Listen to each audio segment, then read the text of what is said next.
Friend, আজকে আমি বানাচ্ছি আলুর মকটেল। আসুন দেখি বানাই কীরকম হয়। লাগবে আমার আলুর মকটেলের জন্য বানাতে আমি দেখাচ্ছি। লাগবে চিজ, 1 স্লাইস চিজ দিয়েছি, চিজ, নুন, গোলমরিচের গুঁড়ো, মেয়োনিজ, 1 কাপ দুধ, বাটার 2 চামচ, পুদিনা পাতা, 2টো আলু সিদ্ধ।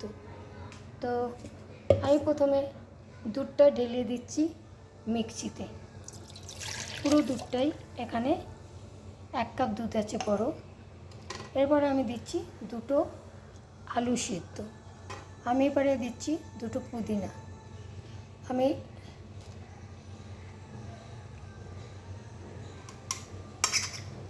এবার দিচ্ছি বাটার, 2 চামচ বাটার দিয়ে দিচ্ছি।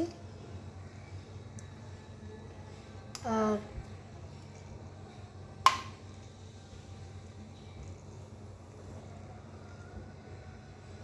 এক স্লাইস চিজ,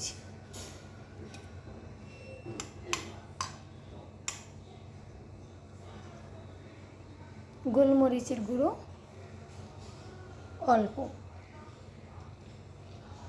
একটু স্বাদ মতো নুন। তো আমার সব কিছু দেওয়া হয়ে গেল। আমি এবার এটা ঢাকা। আমার মকটেল রেডি হয়ে গেছে, আলুর মকটেল। আমি এটাকে ঢেলে সার্ভ করব। এটা আমার রেডি হয়ে গেছে।